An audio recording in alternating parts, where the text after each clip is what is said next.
Hi, this is a brief video tutorial on how to get started with photoionization problems in shape and how to set up a basic Stroemgren sphere.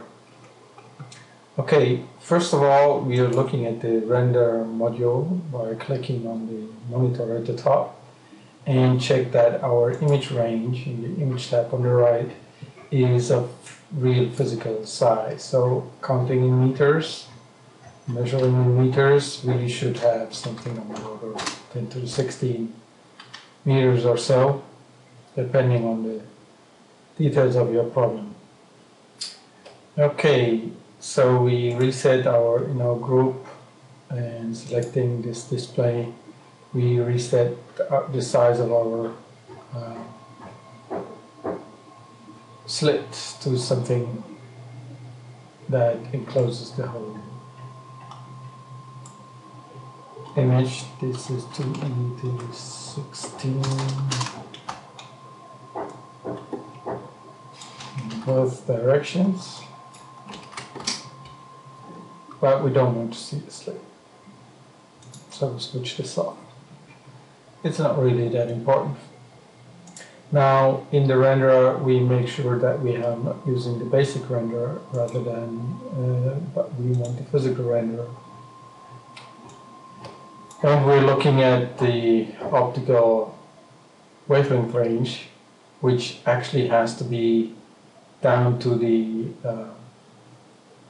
to 10 to the minus 10 or so, include the Lyman alpha emission such that the high energy photons are included, and we can increase the number of bands to something like let's say starting at 20 to make sure that we actually resolve enough of this wavelength range, including the Lyman alpha photons, the ionizing photons. Okay, then we go to the physical module, the physics module, put this to the pin bar, and add a custom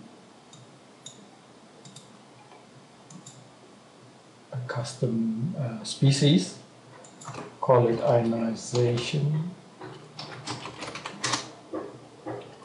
And there we have the option to select ionizing. We want to see emission only from the ionized gas. So we disable emission and use ionizing. So the emission that we're going to get is from the ionized region. And there's an ionization parameter here. The ionization energy is by default the value for hydrogen and also the ionization coefficient. Okay, and then we want to set an emission coefficient for the ionized material, which is done here, clicking on the edit button. And it's proportional to the density squared, which is correct, with a coefficient that is arbitrarily set to 10 to the minus 15. And no dependence on temperature, which is of course not quite correct. So you can choose some value or set up a more complex ionization emission function here for H alpha, for example, or some other emission line. Okay, then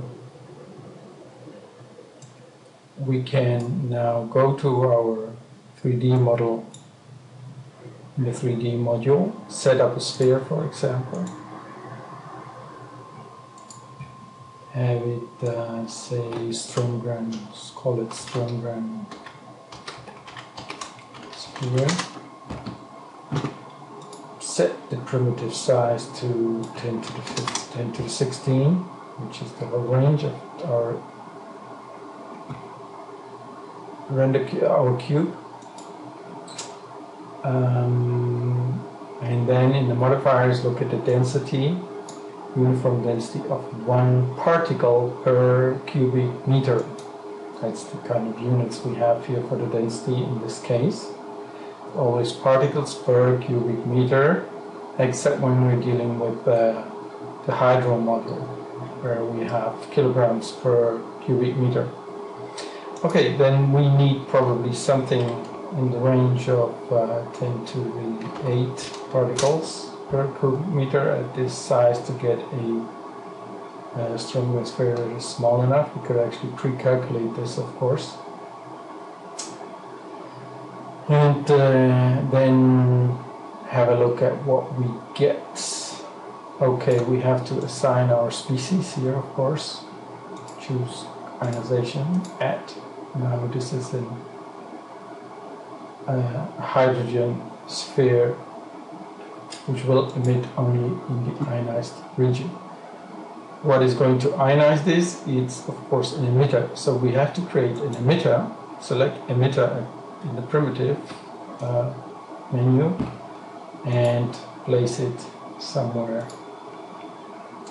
Now the size is 5. What we want is something visible. This is it's too big. There's our emitter. This is only the size of the symbol or the sphere here in our 3D view.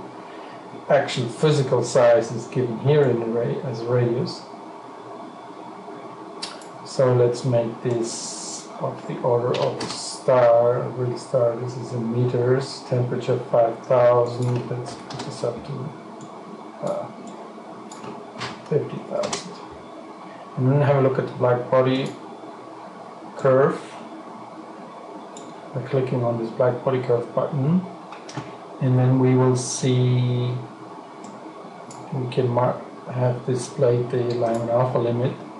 This shows us that we have sufficient photons in the ionizing region, and it's reasonably well resolved by 2 channels or so.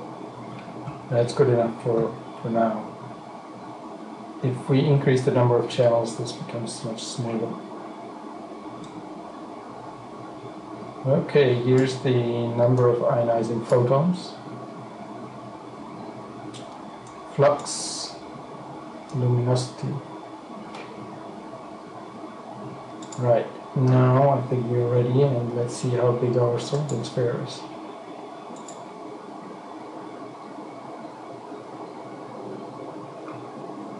Our resolution is 128 for grid, and the image size is 256. It's okay, we should probably reduce this to the same number. Let's see what happens. This may take a while, so I pause until it really happens. Okay, we're now at 96-97% of the ray tracing. Took a few minutes. So have a good coffee and check your email and so on, but then here we go. Okay, here's our Stroemgren sphere. It completely fills our object. So now it would be a good time to actually calculate how big our Stroemgren sphere would be, and to get it down. But I'm an experimental person in this sense, too lazy for that right now. So what we do is we bump up the density 2 orders of magnitude and try to make it faster by setting grid size smaller and the image size, and that should be quick now. Okay, now our Stroemgren sphere has shrunk quite a lot, and we can play with this, increase another factor of 10.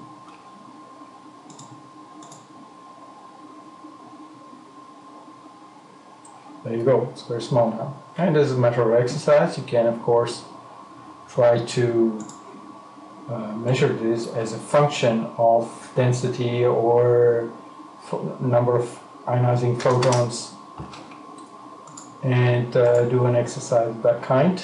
using here in our measurement tab we have this protractor object.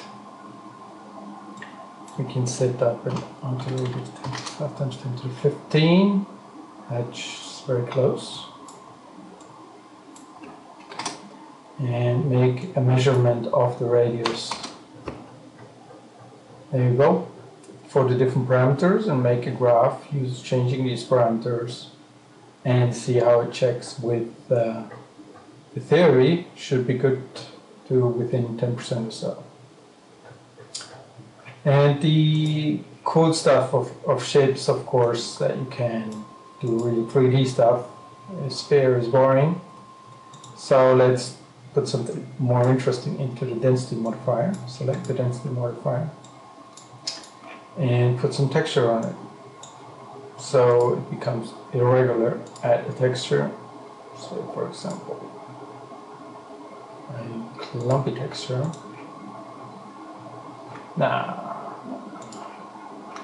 Let's do this.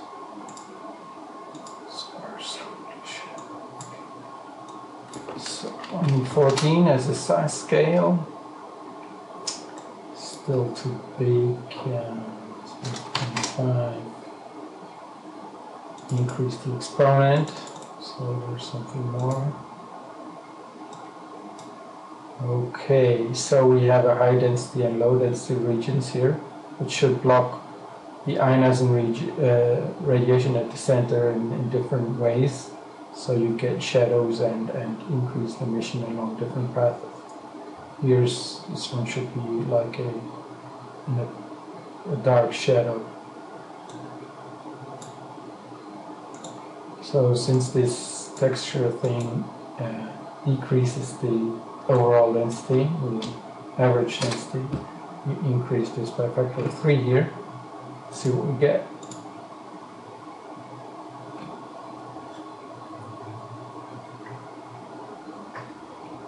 There you go. Our sphere has shrunk, but is not nice and spherical anymore. Now let's increase the exponent of the texture and make the texture size scale a little smaller.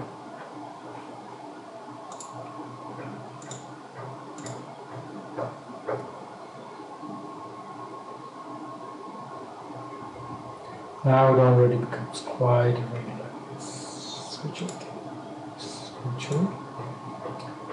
Change the display scale a bit. Let's see what we get. That's better. Now the H2 region has become completely irregular. That's it for this tutorial. Thank you.